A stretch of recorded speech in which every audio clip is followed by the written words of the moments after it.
Okay, I'm going to give this my best shot to try and get this video finally done. So I said that I would do a final video on some of the main terms in relation to the area of narcissism. I've had lots of messages from different people, so thank you very much, asking for me to maybe clarify some of the terms that are used and just go through some of the different characteristics that are often found when dealing with somebody with narcissistic traits. So, going to start off first of all with a very commonly used term, which is gaslighting. And basically this term refers to where the narcissist refuses to take any responsibility for any of their wrongdoings. So what can happen is, even when you might have proof that a narcissist is doing something deceitful, dishonest, yet they will absolutely look you in the eye and tell you, I didn't do that. You're making it up. You're crazy. You're imagining it. And what this does is it really gets the person who they're targeting, it gets them questioning their own sanity, questioning whether are they actually the person who has the problem. And it's a really unfair thing to do to somebody, to, get you to start questioning your own reality. So an example of this would be, say if there's a couple and one of the people in the relationship finds text messages on their partner's phone, for example, comes across text messages from somebody, and it's very obvious from these text messages that their partner is having an affair in another relationship. And they confront their partner with the proof, the text messages. If you're dealing with somebody who has narcissistic traits, they may gaslight you in a situation like this. And this could look like, claiming that you're delusional, claiming that you're paranoid, you're crazy, you're imagining it. And this is even, despite being presented with proof that somebody who has narcissistic traits, or who is a narcissist, will look you in the eye and tell you, you're imagining it. Didn't happen. Those text messages, obviously from a wrong number, even though you know in your gut that you've caught them out, they will still look you in the eye and tell you you're imagining it. And this is the term gaslighting. Another term that is used a lot when we talk about the area of narcissism is flying monkeys. I know I put up a post about this a while ago, and lots of people were very interested in this idea that flying monkeys is a term used. Basically, it's the entourage or the group of supporters that the narcissist recruits, basically to do their dirty work. Because one of the very interesting behaviours of a narcissist is they very rarely get their own hands dirty. They do tend to, recruit people, suck people in many ways, and through manipulation, they often get these people, these followers, to do their dirty work for them. So an example of this would be, let's just say if two friends have a falling out, and one of these people in the friendship is a narcissist. What can often happen is that the narcissist will feel extremely slighted by the breakup of a friendship, and will then basically go on what is called a smear campaign against the other person. So they may then start telling, maybe it could be mutual friends, could be family, start telling these other people stories, gossip, if you like, about this other person. Now, some of these stories may be exaggerated. They may be absolutely blatant lies. But this smear campaign, the purpose of this is to recruit people to support the narcissist, to really be on their side. And it's very much an idea of us and them. So what often happens then, is that people hear these stories, feel very sorry for the narcissist, not realizing that this person is a narcissist. And then what they do is they then maybe unwillingly, unknowingly start to do this smear campaign of going back to this other person and either, maybe saying, you really need to contact your friend. They're very upset at the breakup of your friendship. They're heartbroken. They're really, you need to apologize. All these kind of things. Are what can often happen as well is that the narcissist's smear campaign can be so vile that all of these followers are I often call them the minions. They often then will attack the target and, kind of fight the narcissist's battle for them. And, you might find that they'll start sending maybe text messages, even confronting them, in the middle of a supermarket and telling them how horrible they are, what they've done to this person. They should be ashamed of themselves. And all along, they may not even be aware that what they've been told by the narcissist is absolute lies, certainly exaggerations anyway.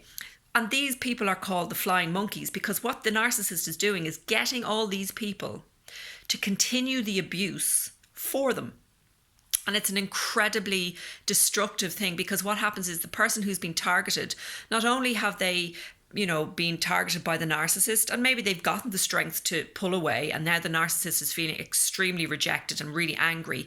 So now all these flying monkeys, are these recruits that the narcissist has made, is now also doing the abusive work for the narcissist, even though the narcissist is out of the picture. So it's an incredibly destructive and painful experience for the person who's been targeted. Another term that's often used when we talk about narcissism is grey rock.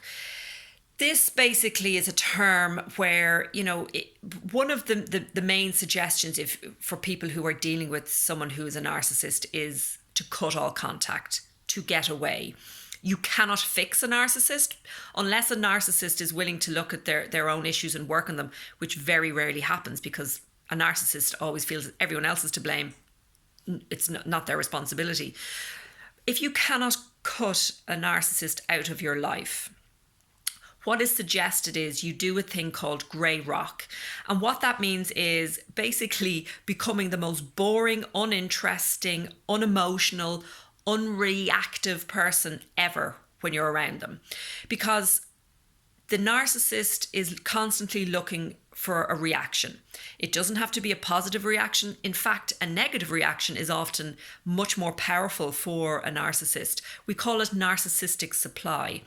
When you give a narcissist your attention, your energy, whether it's positive or negative, that is their oxygen, if you like. It's their supply. So when you go grey rock with somebody who's a narcissist, you stop giving them any kind of reaction. You stop giving them any kind of supply.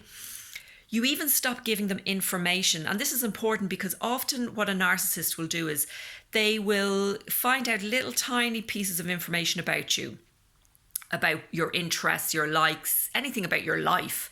And they will hold on to that information, and they will then at some point throw it back at you in a very warped, twisted way. So with grey rock, you basically give them nothing. It's yes and no answers. It's basically just really boring. So you don't engage in conversations. You don't let them in to yourself emotionally or mentally. So an example of this would be, if a couple breaks up, and there's children involved, so they still have to have some level of contact due to the access arrangements for the children.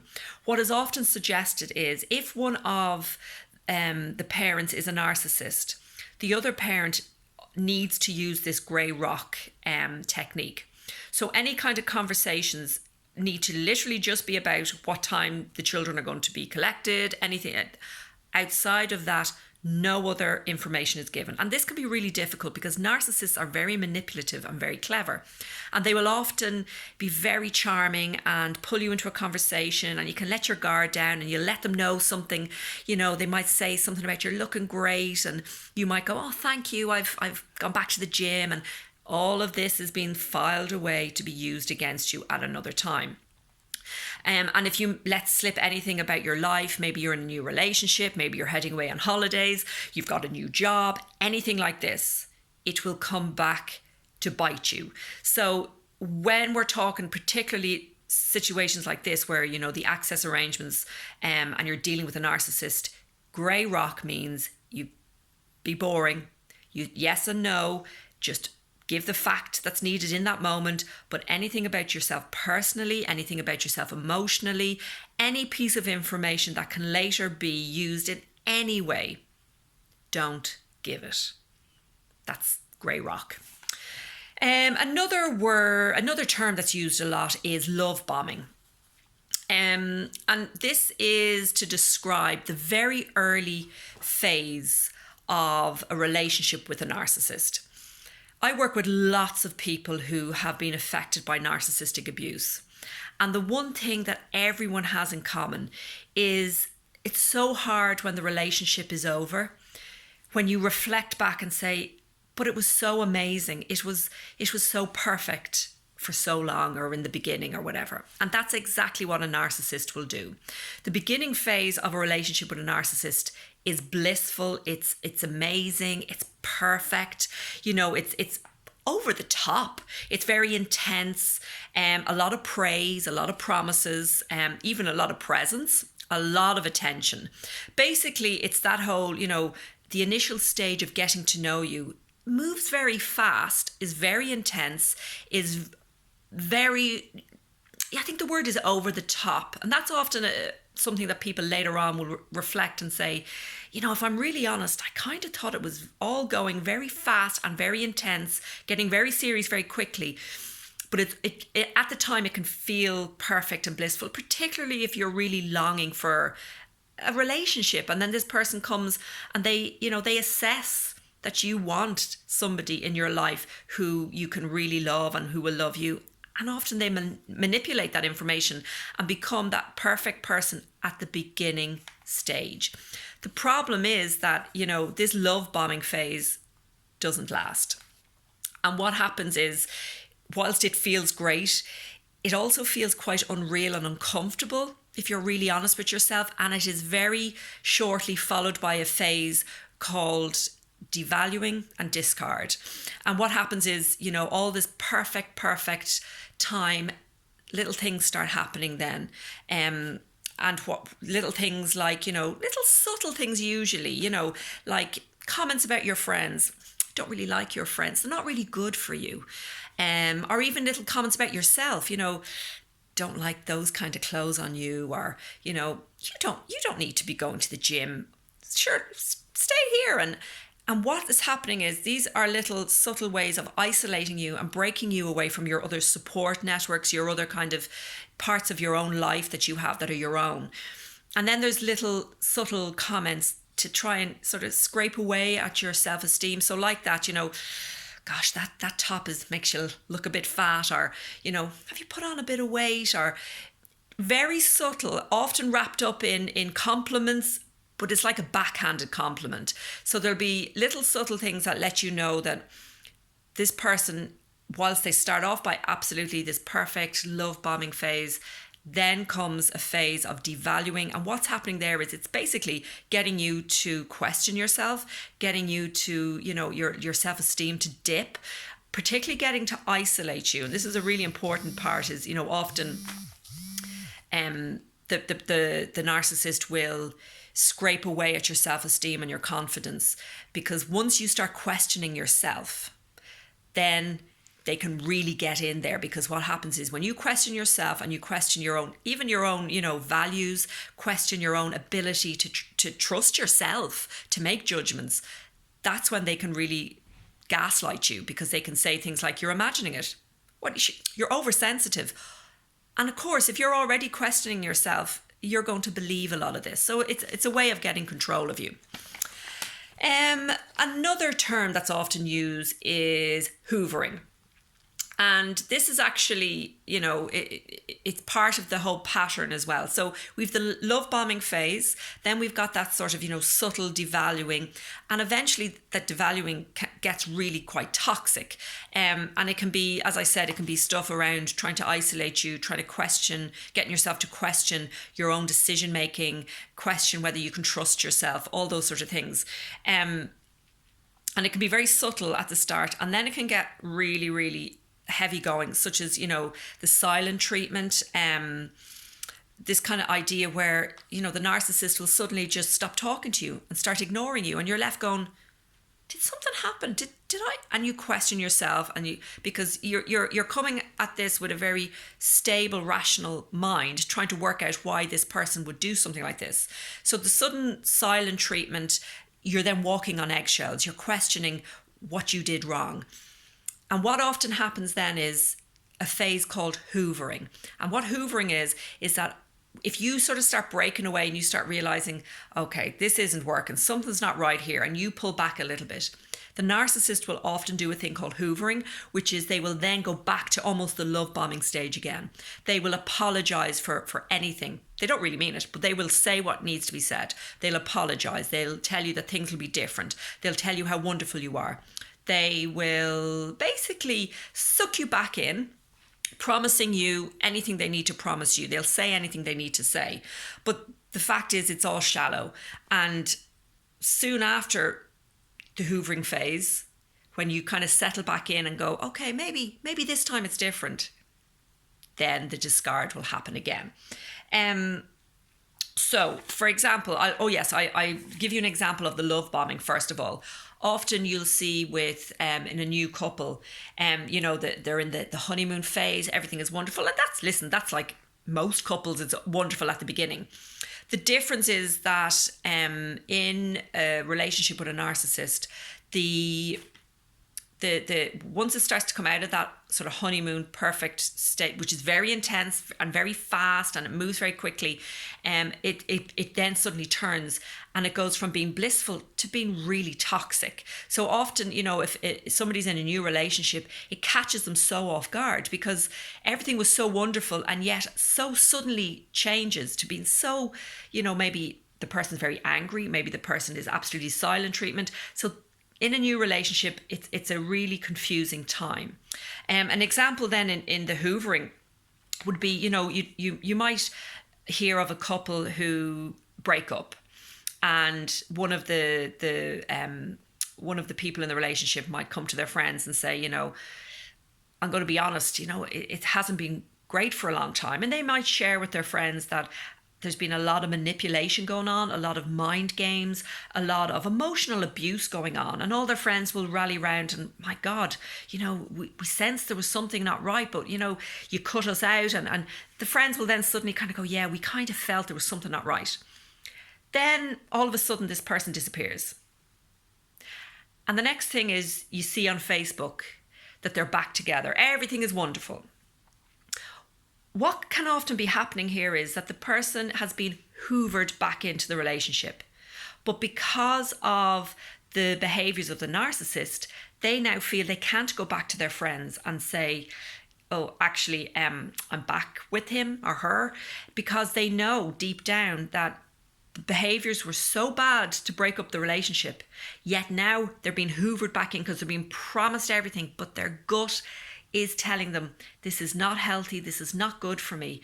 And often that, friends are watching, and what can happen is when this happens a number of times, often friends hold their hands up and say, I'm sorry, we have to walk away. We can't be your friend anymore because you keep coming to us and sharing such vile things that are happening in your relationship when you break up, and yet you keep going back to them. And this is extremely difficult and challenging, but this person is being hoovered back in. It's an emotional manipulation. And it's very difficult for friends to know how to handle that, because absolutely, to stand by and watch a friend being emotionally or even physically abused, whatever it is, but emotional abuse is so hidden that just to know that there's something going on in your friend's relationship and yet they keep going back is incredibly difficult and painful. You can't make that person see sense. You can't make them leave the person. Really, it has got to happen for them. But if there's one thing I would say, if you have a friend, family member, whoever, and you feel that they're in a toxic relationship, they're being emotionally abused, or there's a narcissistic abuse happening, the one thing you can do for them is be there for them.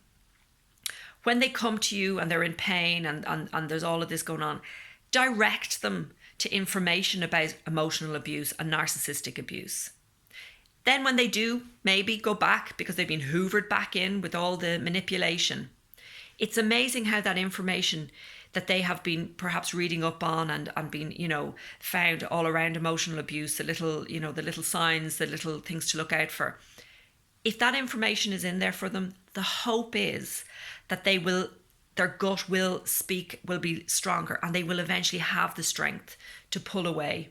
And that's when they will really need to have their friends and family then, is when they can come to them and say, this time I know this has been abuse. And then if they can go and get, appropriate supports, it's very difficult because I know there's lots of therapists out there who, with the best will in the world, when they work with somebody who has been on the receiving end of emotional abuse or narcissistic abuse, if a therapist is not, qualified, is in this area, or isn't specialized in this area, or just doesn't have enough knowledge in this area, they can actually do more damage. Because often, therapists will come from a perspective of, well, what are you bringing to the relationship? What do you need to own in the relationship? And that's a very important part of therapeutic work.